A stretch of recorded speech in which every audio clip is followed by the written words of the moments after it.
There's no way Tessa's not going over. You don't think so? Oh, what is happening here? All right, so it's a new thing I installed as well. Oh, I like it. Little segment break. You hear the bell. We're done. It's like that show. You know what I'm saying? Like that show. I don't remember what that sports show Round the was, Horn? but yeah, whatever. They Pardon the interruption? Sure, Okay. that one. So we'll jump into the next couple of things here. All right. CM Punk kind of came back. He did. He changed the culture, and he's whatever else. So Also calling out Seth Rollins. he came back, and he is, you're right, calling out Seth Rollins. But he doesn't work for the WWE. No, he works for Fox. He works for Fox, and Which I think is a that's, good loophole. I think that if he does want to come back, it's a fun way to get him back, because it weirdly would blur. Although I don't know if that would work, right? Because like backstage is supposed to be like real, right? Like, you're not supposed to like kayfabe people there, right? So I don't know, but anyway, maybe it won't be. WrestleMania is around the corner. Yeah, but I will say the stuff I've been reading from the dirt sheets. Them Says dirty as old of sheets. now, there's no contact between the WWE and CM Punk. Duh. There's no talk about him doing any WrestleMania matches. Duh. He was pretty candid about what he thought about. I didn't watch backstage, but I read kind of what he talked about, and he pretty much was like, "Oh yeah, the product still sucks. The women are killing it."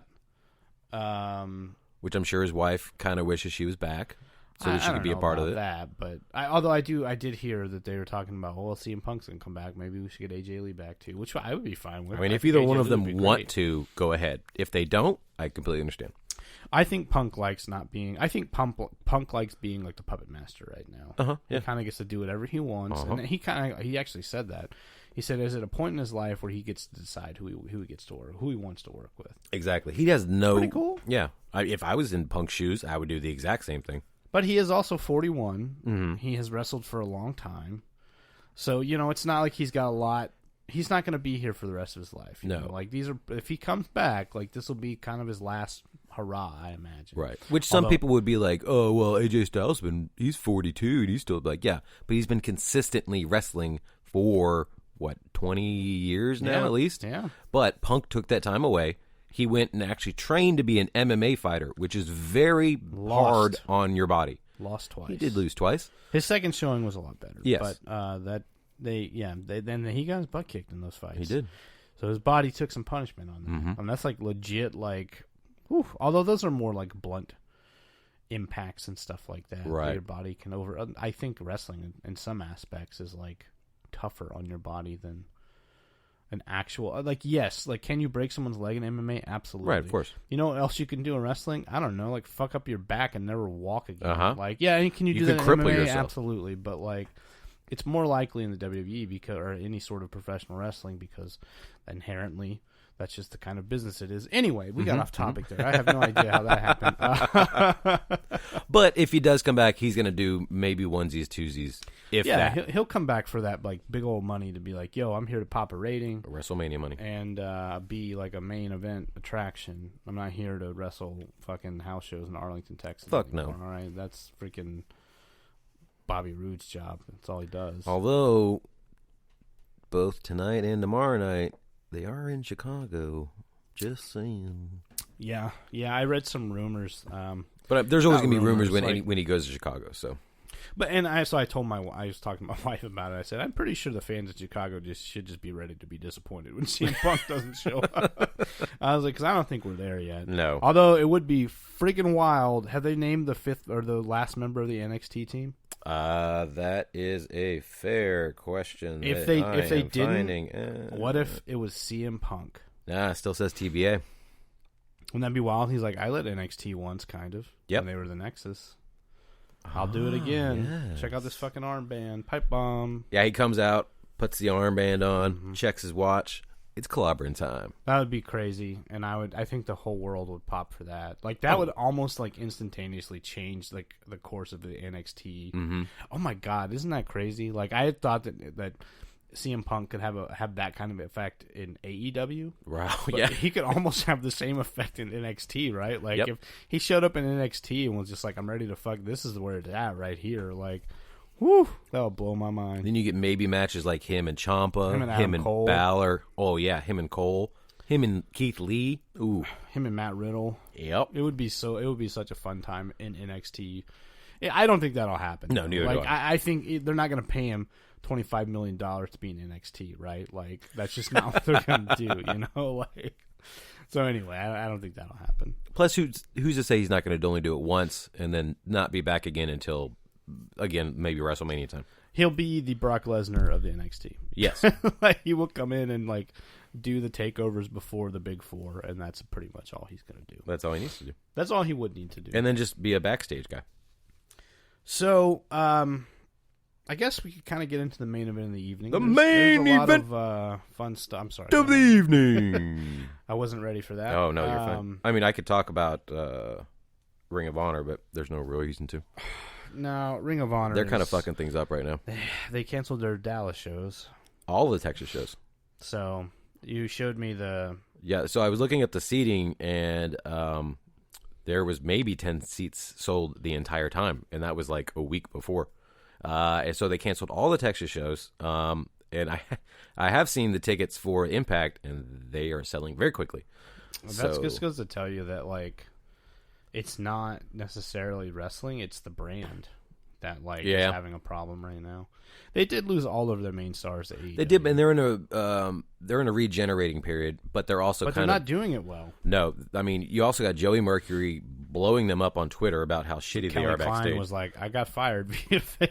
But she actually never got fired. They just said they're not going to renew her contract, and she's also going to let her sit it out. So, but that's your women's champion. That's the first ever, I think, 3-time women's champion. Is she their current women's champion? I want to say she is. I don't think or she was. Is. I think she might have been. I think she may have dropped the belt somehow. I'm sure they had her drop it, or they're doing a tournament. So let's talk about the main event of the evening. What's old is new again. Mm-hmm. So what I've kind of noticed in 2019, I feel like we were kind of right in a lot of aspects on 2019, that there's going to be a lot of, like, diversification of the product and a lot of resurgence of things. What I didn't realize was going to happen is we were going to have more of a like retro feel to all of this. Mm-hmm. I mean, let's just talk about the Omega Mox match at Full Gear. That was like an ECW match. Yeah. Like straight out of ECW. ECW, like maybe even death matches of like Terry Funk with Mick Foley, because like the bed of barbed wire. Oh, man. Which, the fact that there was no blood after that, so much blood, I was very surprised. Every bump they took, I was like, it can't get any worse than this. But it did. And then it did. It kept getting worse. I felt the same way when I was watching some EC, like the Sabu Terry Funk barbed wire match. Like, I felt the exact same way. Like, oh my god, there's no way it can get worse than this. He was taping his consistently got worse. Way worse. He kept taping his arm up because Sabu sliced his bicep open with some barbed wire, not on purpose, but it happened. Mm-hmm. And he was literally taped as he took a Terry Funk pile driver. So that's how hardcore he was. So I feel like that was kind of reminiscent of ECW, without a doubt, in their more hardcore aspects. But I also think Moxley was able to do stuff he was wanting to do in WWE, maybe. Oh yeah. But also he did back in his CCW days. Yeah, absolutely. I mean, yeah, I think there is definitely an element of that in there. I don't know if it was wild, because some of his CCW shit was fucking nuts. Well, yeah, I'm sure there was a lot of things that he maybe was like, "Hey, can we do this?" And I'm like, nope. I hope he never approached Kenny Omega and was like, "Light bulbs." But maybe. And Omega's like, nope. Maybe he did. Do you know who I am? NWA Power was another one that feels... I mean, it's like straight out of 1985. They did this with the tag tournament, or whatever that... where they had... I forget what event that was that they had. The Crockett Cup? Yeah, there it is. Sorry. The Crockett Cup was very nostalgic. And so when they started doing Power, I was like, yep. They just continued it, and I love it. I love it, too. Like, it feels... fun. It feels. I wouldn't say it feels fresh. Like, it just feels. I guess it feels fresh, but it definitely feels like I'm watching Georgia Championship Wrestling. Yes. Like, the crowd's obviously not very loud because it's in the studio. Mm-hmm. I love that they go talk to, like, the announcer, and then they have their match. And they have no music either. Yeah, it's just like the dudes just like walk out and they're like, that fucking Nick Aldis, man, here with his fucking belt, man. Like, it's fun, and they're using guys in ways that, like, I think they should be. Colt Cabana is the national champion right now. I saw that. So he won it from James Storm. He did. He did. I guess won it back from James Storm, because I think James Storm beat him for it. I think you might be Yeah, right. yeah. He did. I think you're absolutely right now. Unless they showed the episodes out of order, and who knows, maybe they did. Well, I mean, that's when James Storms came in as a champ, because before they had the actual TV, I think that last big event they had, he won it there. So not only does that feel the presentation, but the music, Mm-hmm. the graphics, Mm-hmm. all of it just feels very Georgia Championship Wrestling, and I fucking love it. Yes.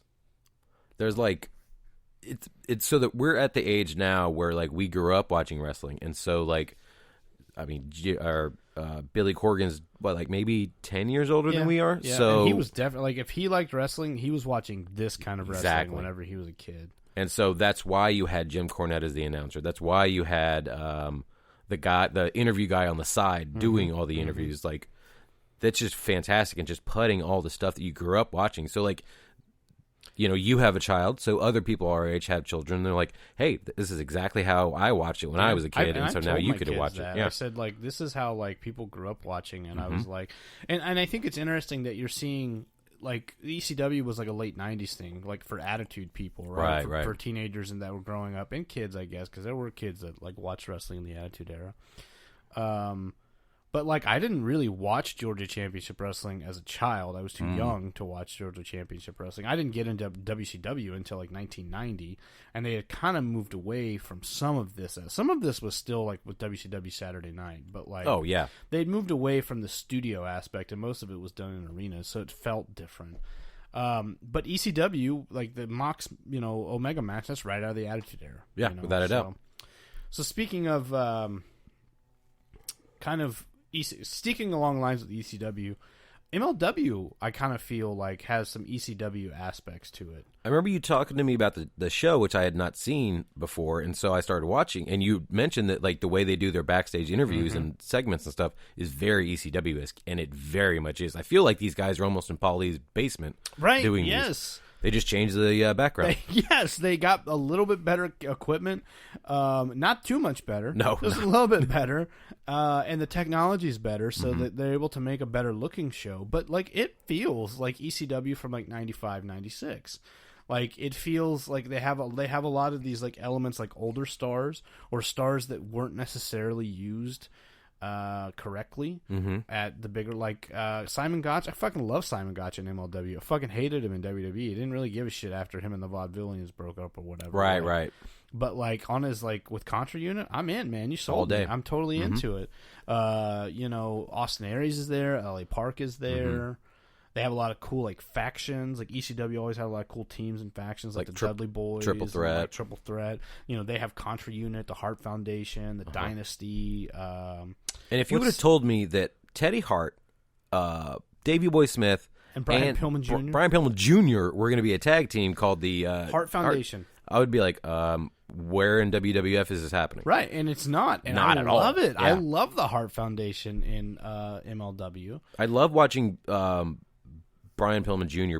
blossom more as a character and as a wrestler. Yeah, absolutely. He's fully embracing what his dad kind of laid down before. And putting his own, Right, spin on it for sure.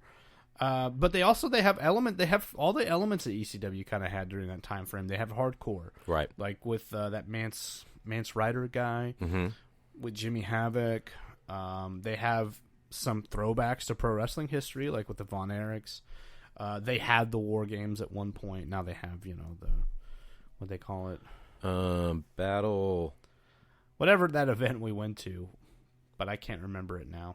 Anyway, Neither can so they harken back to that history too. War Chamber. War Chamber. There it was. They harken back to that, and like you said, the stories and the vignettes and the promos are all done in a way that very much feels like Paul Heyman could be like, "Yep, cut." Yep. But yeah, like you were saying, you have the different kind of styles because that's what ECW had. Like you would have a match with like Chris Benoit versus Dean Malenko, and you're like, "Fuck, this is amazing." And then you would go have a match with like the Sandman caning the fuck out of, I don't know, anybody. And then you'd have matches where Sabu and Rob Van Dam are putting people through tables. So like you get the variousness of all these different styles, but even more so now because you have the grappling with like Thatcher and you just said his name. What was his name? Lawler. Yep, love with Tom Lawler. So you have those, that mat-based right, wrestling. the mat-based guys, and then you have the hardcore, and then you have like the high-flying stuff because they have a lot of good luchadors that come in through there, and they also have a lot of just like the local talent, not local talent, but like the